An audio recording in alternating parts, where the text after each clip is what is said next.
we've been mentioning all morning long, tickets for the MMRBQ go on sale right now. It is exactly 10 a.m. Yeah. You can get your tickets. The lawn seats start at just $25, and we want you to get on board because we want you to be there for all of the bands and all the activities that are taking place. We're going to have Aaron Jones, who we just played, Dorothy, Mammoth, Wolfgang Van Halen's band, Mammoth, he will be there. Dirty Honey, Cheap Trick, The Offspring, and the band that this gentleman is in, who is joining us right now. We're so excited to have Jane's Addiction on the bill. Yeah. And like I said, I've seen them before. I saw them at the Spectrum ages ago. Amazing, right? Blew me out of the water. One of my favorite shows in that building of all time. Please welcome Mr. Dave Navarro. Our show today. Good morning, Dave. Hi, guys. Hey, thanks for coming on. Thanks for having me. That's a very nice welcome. It's our pleasure, man. Like I said, yeah, I've seen you guys before. I know the kind of energetic show that you bring, and that you guys get the audience in on the party. You make it happen. And it's been a while since we've partied, Dave. So big expectations. It's been a while. Yeah. Well, big expectations for me too. I got to tell you, the other night, LA is starting to open up and have indoor eating and dining and things like that. And I went to a restaurant the other night, and it was overwhelming. Just people and noise and things going on and plates being dropped. And then I thought forward to our show coming up in September. I was like, man, I'm not even prepared to be in a restaurant. What baby steps? But you know what I mean? Like, what is it going to be like walking out onto like a festival audience with you guys? But I'm excited to do it, man. It's been a long time. So well, the way we're pretty psyched. The way it's progressing is that so the show is at it's at the end of September. So again, everyone's sort of feeling their way. It's like the cobwebs are lifting and the doors are opening and everyone's looking above ground. And by that time, I think we're going to be in a nice swing of things. But I can't think of a better scenario, especially since it'll be a little bit cooler in September. Yeah. And the roster's great. And Preston's seen you guys a number of times, and I've always wanted to see Jane's Addiction. And this is people are freaking out. Oh, that's great. Thank you for that. Yeah, I'm also super excited to see Wolfgang band. Yes. Yeah, we've been talking quite a bit about that, David. I want to get your take on this because the music that we've heard so far, very impressive. He had a lot to live up to, and that's another thing. And I'm hoping for the best because not only is he a young musician trying to make his way, but I need somebody to carry on that Eddie legacy. The mantle? Thank you. Yeah. And that's got to be a tremendous amount of pressure on him, I assume. I'm sure he's gladly going to take this on, but it's got to be a weird position to be in. Yeah, I would imagine the best thing for him is to acknowledge that and be aware of it, but to just do his own thing, man. Yeah. He's his own human being, and like he's got his direction musically. And from what I've seen, it is very different than Van Halen. It's a little bit more, more modern rock, I suppose. Yeah. But he's fantastic, and I want to see him. I want to check out the band, and I'm going to do everything in my power to not tell him how much your dad meant to me. It's hard though, right? It's going to be impossible, but you know how hard that's going to be to not do. But yeah, I mean, I hope the best for him, and I typically don't get to when we do these festival shows. I typically don't get to them early, but I'm definitely going to come down and check out Wolfie, and I'll probably check out Cheap Trick too, because Xander's a friend and I played with him a bunch of times. And a weird side note for me is that I think the first concert I ever went to was Cheap Trick opening up for Kiss. Wow. Oh my God. Yeah. Like in the 70s. Yeah. And so to be on the same bill with them as Cheap Trick and as Jane's Addiction is a pretty big deal for me. Just in terms of like, having a little personal clash with my own history, I suppose. Well, Dave, I have to tell you, I had my upper thigh felt at a backyard barbecue to a Cheap Trick song in the 70s. So, yes. I don't know that we can top that experience for you. I mean, that was good. Hey, At least you had that. I wanted to ask, with the length of time it's been since musicians have had a chance to do live shows. I mean, you can pick up the guitar and you can play it and you can keep your chops going, just doing a little rehearsing here and there and writing whatever you may be doing. But is there a difference between being, keeping the instrument fresh and being on stage? Or do you have to get your stage legs together, essentially, is what I'm asking? I mean, I don't know. We've been doing it for so long. And, believe it or not, Jane's Addiction has historically taken years off, years of hiatuses. And so, we're just coming out of COVID. And it's been a while since we've been on stage. But we are, ironically, very used to getting back together after years of not doing it. So hopefully we are experienced in trying to make it look seamless once we get back on the stage. But usually when the first downbeat happens and Perry gets into his trip, it's pretty easy to get lost in that environment and just kind of go back to second nature. Yeah. Fortunately, a lot of these songs have been with us for 30 years, so it should be pretty seamless. Well, I'm sorry to interrupt. Dave Grohl has this special coming out about the van life, that evolutionary period of a band. Was that you guys? Was that Jane's? Were you guys doing that? Okay. Oh yeah. We our first tour was in a van with the entire band and the one crew member that we had and all of our gear in a U-Haul behind us, and like literally taking turns driving and just freezing and sick and hating each other and in close quarters. And when you do get to a motel, you all share a room. Like it was, the early days were rough stuff. Well, I was surprised to find out when Dave is mentioning when Nevermind came out, this album is out. It's starting to hit. They're still in a van traveling to shows. It is, this is a groundbreaking record. This is huge. This is rock and roll history right here. And they're still driving around a van. When Nothing Shocking, were you guys still doing the van thing when that came out? I know that we had a couple of tiers. Okay. So we went from a van to what we thought was a great idea, which was a Winnebago. Okay. So it wasn't quite a bus. It was a Winnebago. It was literally like a mobile home. And we broke out a window. One of the side windows got shattered somehow. So we were literally touring around the East Coast in the dead of winter. Oh, no. With just freezing cold 75-mile-an-hour wind just wafting through the Winnebago. Did you try to tape up like a trash bag or something? Well, you try. You try everything. And then finally at some point you're like, fuck it, we'll deal with it. And we just... we just sat there and like dealt with it. But I think that, I think there's something to be said about those old days that like we really, I don't know that we would be the same band without them. We really had to, there were gigs, we were in vans and we'd pull up to the club and we would load out and load in our own gear ourselves. So it would be like a Jane's Addiction show. Thank you. Good night. And then start winding up cables and putting guitars in cases and trying to push your amp off the stage to get ready for the next band. I really appreciate having had those experiences. As much as I would never want to do them again, I think they really taught us how to be a band. I was in my 20s. I was a band guy. I'm a drummer, and so just a couple of last year, I was like.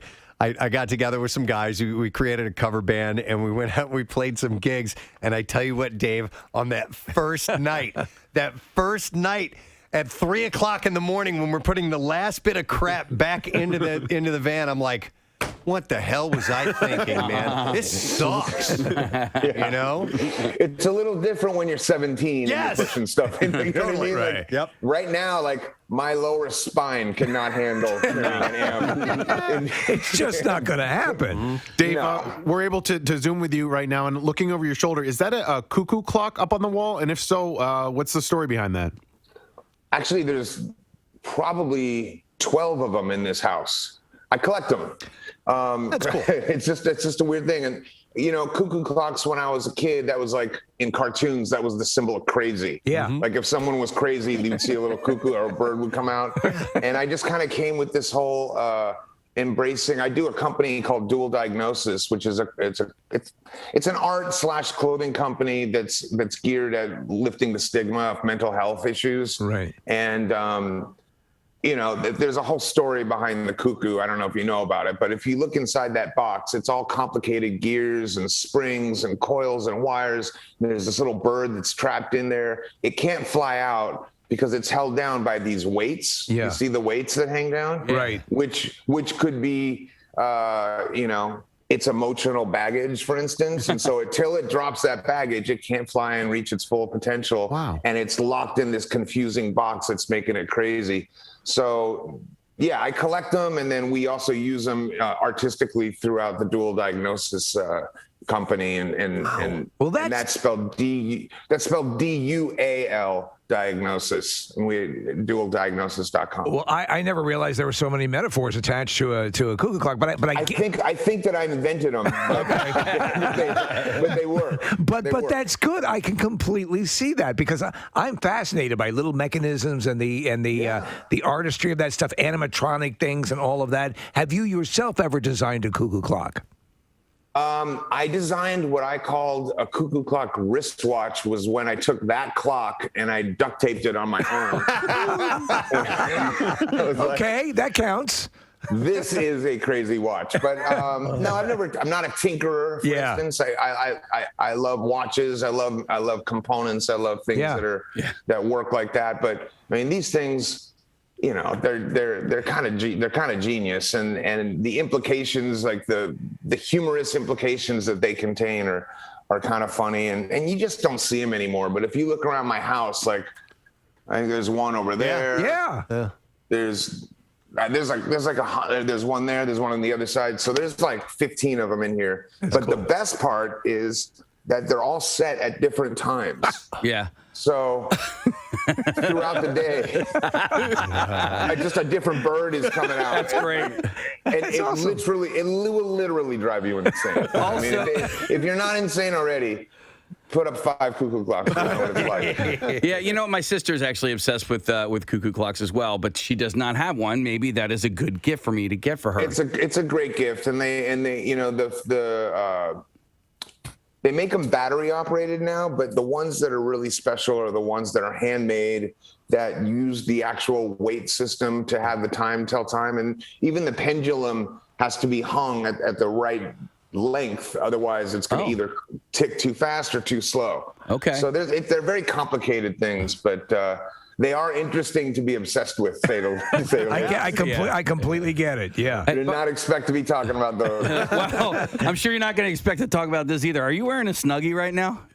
No, right now I am wearing it's like a hooded cape. This is like for outdoors life. Ceremonial outdoor life. And it happens to be 7 a.m. here in LA, and I just happen to be freezing. But I will tell you this, I am not opposed to a straight up Snuggie either. No, why would you be? Dave, who would you say between you and Perry, you guys are artists to the core. Yeah. Who's a little more quirky in their personality? Is it you or Perry?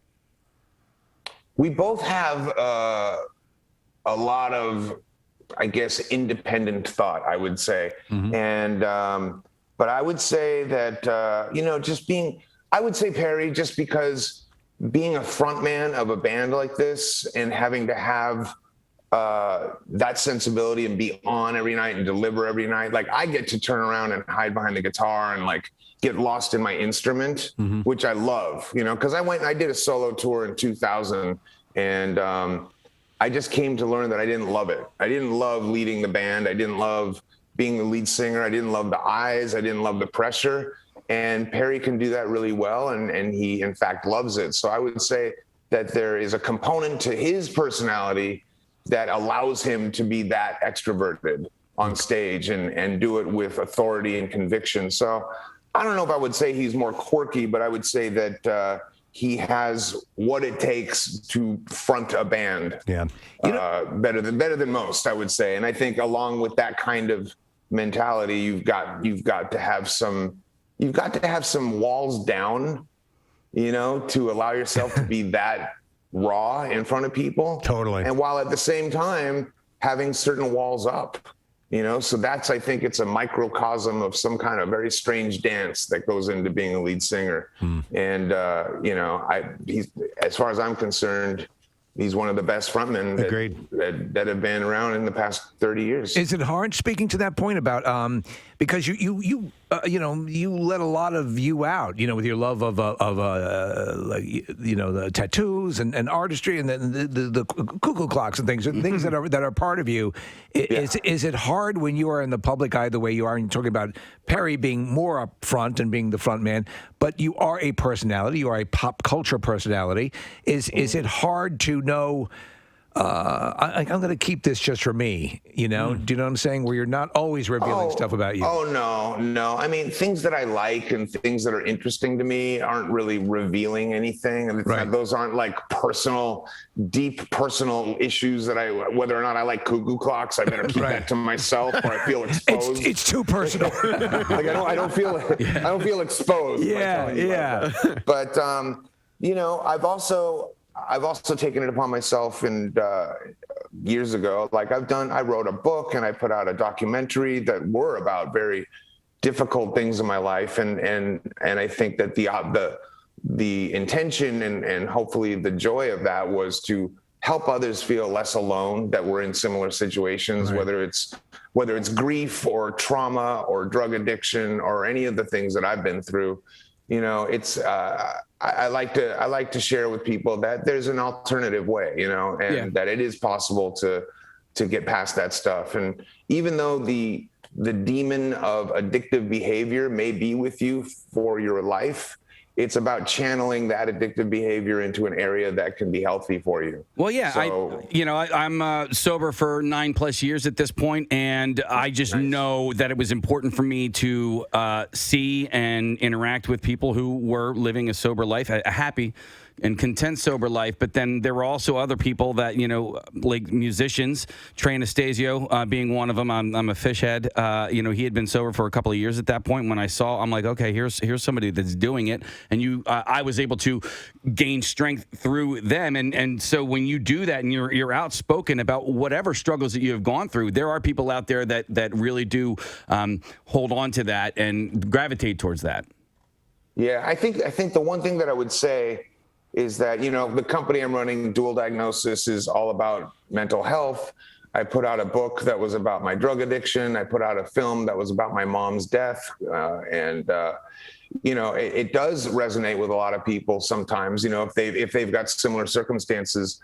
But, you know, at the same time, I'm not a doctor. And so those people will come to me personally and say, I'm going through this and I don't know what to do. And I'm like, look, I already told you what I went through and how I dealt with it, but I can't advise, you know, like a doctor would. Like, I don't know what to tell you. That's, you know, you need to find a team of your own. But I think that that's not the tough part. I don't really think there is a tough part to it. I think that as long as you're comfortable with who you are and what you've been through and that, you know, behaviors can change. Yeah. I mean, really, that's all we're doing. Like, I may not be doing drugs anymore, but, you know, now I'm in line at 1 a.m. at GameStop waiting for the next thing to come. Dude, all right. Yes, that's exactly, you know what I mean? that is the right way to think about it. We all have the same doctor. He's kind of he's on TV in here in Philadelphia. And he says, if I have to, I will write you a prescription for a video game. Because, you know, because that's the stuff. To get that joy of something that doesn't have, you know, like you say, you're not smoking crack. You know, this is something you're into. Something that's not going to kill you. Exactly. That you can get passionate. Like, I love living through other people's passions, and it excites me to revisit my own. Your cuckoo clock thing, or just the different things you talk about. You know, that to me is something that people, they sometimes seem reticent to allow themselves. Well, it's just crazy. Should I really collect that, or is that do it? You know, because we just don't think that way a lot of times. Well, ultimately, we're all here for however long we're here, and we are ultimately going to dissolve into the universe or whatever happens. Right. So, like, do what you love, as long as it's not hurting anybody else or yourself. Yep. Like, there's really, you know, that this life was given to us for us to enjoy. Yeah. And I really feel strongly about that. And frankly, one of the things that I enjoy about life most is being able to perform with this band, and like to come out and do that with you guys is what is that, the 25th, September 25th? Correct. Yep. I'm super pumped about that, and that's, I wouldn't be able to do that had I stayed on the path I was on. Right. So it's all, to me, it's all, this, I'm in the bonus round. Yes. You know what I mean? Yes, absolutely. I unlocked the little part of the game that allowed me to play in another room. Yes. I'm into it. Dave, we're all excited about that as well. I wanted to ask, so every Tuesday we do a thing, it's called Tattoo Tuesday, and we give away a free tattoo every single Tuesday. And as a result, we used to do it here in the studio, and as a result, we've had several contestants and winners of Ink Master in our studio actually administering tattoo, which is really cool. Is Ink Master coming back to Paramount Plus by any chance? Do you know? You know what? I honestly don't know. I heard that they were picking it up. That was the last I heard of it. The only thing that I can assume from not hearing anything is that they're rebooting it with a new cast. That's all I know. That's all you know? All right. In fact, I don't even know that because there's been very little dialogue. So I hear that Paramount Plus is going to pick it up. I guess they started a new streaming service. Yep. And, but I don't know. But I will tell you what's very funny about that is that Ink Master was a show that, it was on 10 years ago. It's hard to believe it was a decade ago that started, and we did 13 seasons. And then during the pandemic, Paramount sold a couple of seasons to Netflix. So now it's on Netflix, but these are old episodes. Right. But what that did was that opened us up to a whole new audience that had never seen us. And I started getting messages from people who were angry at me for certain people who got sent home 10 years ago. Oh my God. You know what I mean? Like they thought It's it was just now. Yeah. Fuck you for sending Josh home. He was the one. Like, how dare you? I'm like, Oh my who's God. Josh? I don't even know what you're talking about. That's great. But people get very passionate about that. I hope that when you give out tattoos, is there one artist that you use, or is there a resident artist? Or Yeah. There's there's a shop. Yep. We have one shop, several artists within that shop, and there's a guy named Troy here who is he's a big name in the tattoo industry in Philadelphia. Actually, he is responsible for a lot of the tattoo conventions all across the country. Yep. So he has a lot of guys and he's also super generous. So Do they get to decide what they are getting, or does it have to be a WMMR They do. logo They have to on the include. throat? They have to include us in there somewhere, and it can even be very, very subtle. That's all that we ask. So Right. Yeah. That's nice. The rabbit in the Playboy cover. It can be very You can discreet. hide it. So yeah. Some are more subtle Do you than want to know others. something funny about this? Do you see this? Yeah. That's the Playboy. Okay. Yeah. Yeah. All right, so here's a quick story. I was doing an interview with Hugh Hefner, and Hugh Hefner was talking about how the bunny. Well, first of all, it started out, it was a stag. It was supposed to be a cartoon of a stag. Okay, that makes and sense. the night before the release, he couldn't sleep, and he got up in the middle of the night and called the designer and said, "I hate the stag. You got to come up with something else." So they scrambled at all hours of the night and landed on this bunny, which then became the most iconic thing, in terms of branding. Wow. Huge. And he went ahead to tell me that it is probably the #1 most tattooed logo of all time. The Playboy bunny. I believe it. Wow. And so at that moment, I said, has anybody in the history of tattooing this bunny asked you for permission? And he said, no, actually, nobody's ever asked. And I said, well, then let me be the first. Is it okay with you if I get the bunny tattooed? And he said, absolutely. So I have the one and only Hugh Hefner sanctioned. wow. I wouldn't have gotten this otherwise. But the fact that, what do I care? But the fact that Hugh sanctioned it and gave me the okay, and it's the only one that exists that's like that, was pretty special. That's awesome. That's a great story. Yeah. Wow. Pretty That's cool. awesome. Excellent. Dave, we're really excited. Not only that you guys are playing the show, but that you took the time to join us on the program this morning. We really appreciate it. It's a pleasure, man. I'm looking forward to being out there. And are you guys going to be at the show? Oh, yes. yeah. Oh, yes. Absolutely. I would not miss your guys' set. So We'll come back and say hello, will you? Okay, for sure. Absolutely. Thank you so much, right, Dave. guys. We'll see you in September. Dave Pleasure. Navarro, guys. How about it? Wow. What a nice He's guy. awesome. Super nice guy. And I bet you He could point to every single tattoo and tell a story like that as well. What you're playing right here, I remember, Preston, when I first heard this song, I was like, What's whoa! that? Yeah. Whoa! Yeah.